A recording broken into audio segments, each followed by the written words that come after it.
are you doing today? I hope that you are doing amazing and fantastic and wonderful. So, I can't believe it, we're in May, like I said in my wrap up.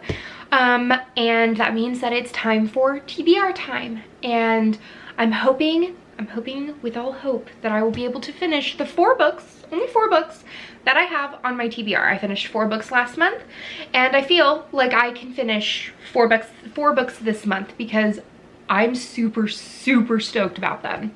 So without further ado, let's get into this. The very first book I have is Murder in the Reading Room by Ellery Adams right here. This is, I think, book 5 in the Book Retreat Mystery series. For some reason, I got behind on the Book Retreat Mystery series, which is not like me because you guys know I read everything that Ellery writes, and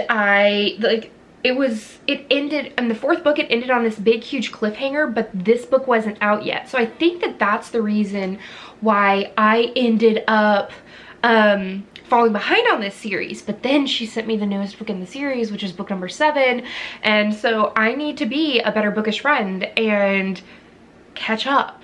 So if you don't know about the Book Retreat Mystery series, our main character is Jane, and she is sort of like the inheritor, or she works at Storyton Hall, Virginia.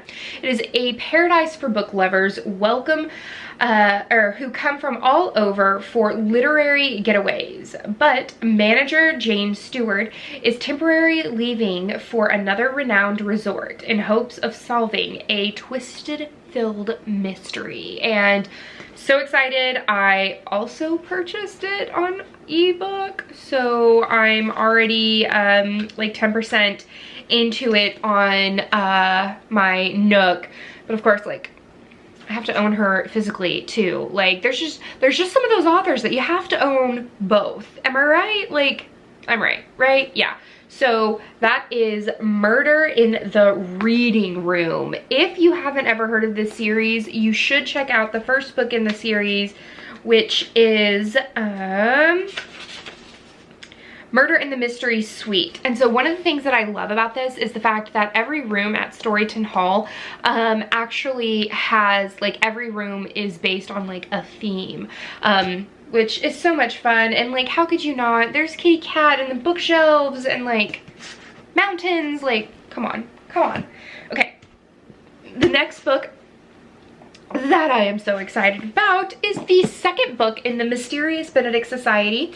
So it's the Mysterious Benedict Society and the Perilous Journey. This is by Trenton Lee Stewart, and I loved, okay, if the angle changed, it's because my SD card got full. So like I was saying, I read the first one last month as a buddy read with M, The Glittery Bookworm, and she asked if I wanted to read the second book in the series. And I had already bought the second book at the indie bookstore, Eleanor's Books. And if you haven't seen my indie bookstore day vlog, you should go check it out. It was so much fun.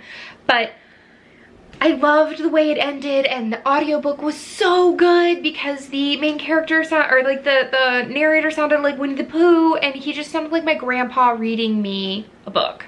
And these are chunker books, guys. Like, they're not small. Like, goodness gracious.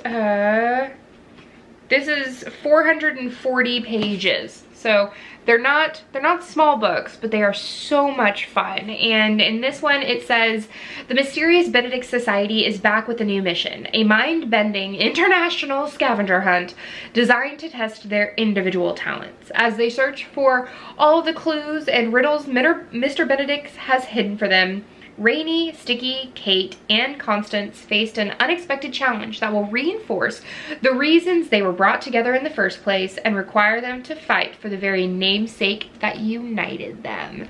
And it's such a cool, like, just a cool middle grade that I'm so thrilled about.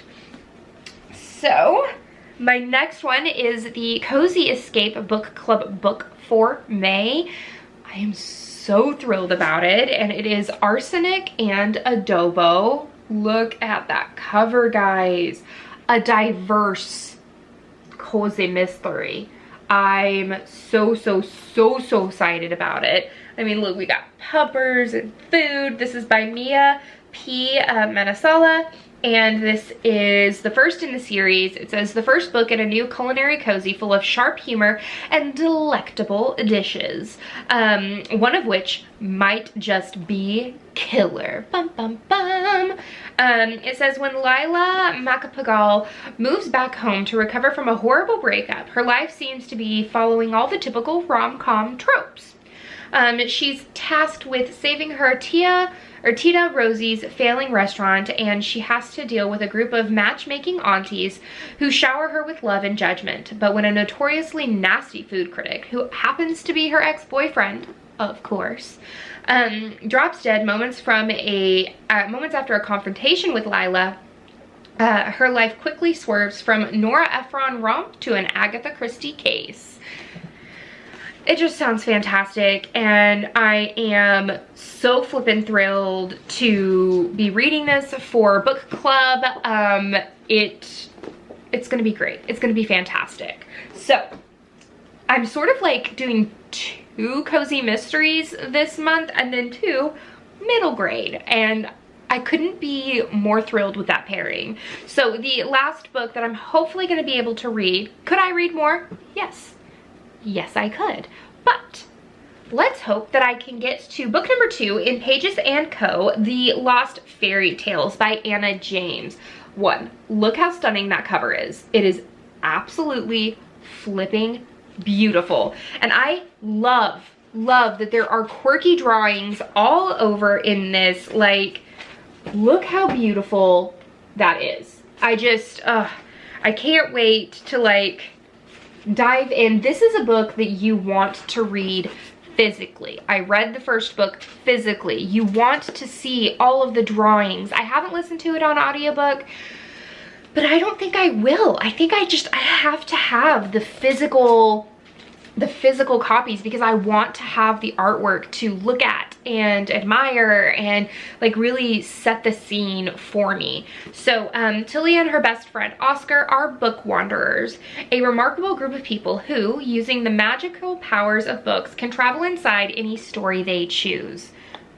That is a dream. Like, why weren't middle grades this cool when I was a kid? Like, I feel like they just weren't this cool, and that makes my heart sad. But on a wintry visit to Paris, the friends wander inside of a book of fairy tales to find that peculiar things are happening. Characters are getting lost, stories are all mixed up, and mysterious plot holes are opening without warning.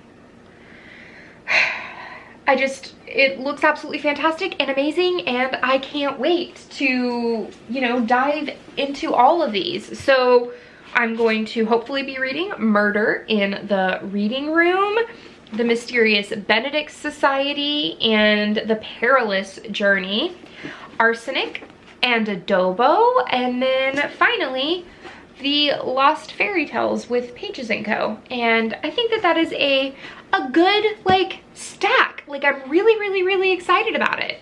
So what are you planning on reading for the month of May? Do you have any readathons that you're doing or anything like that? I'd love to know. Let me know down below. But that's the end of this chapter of Courtagonist.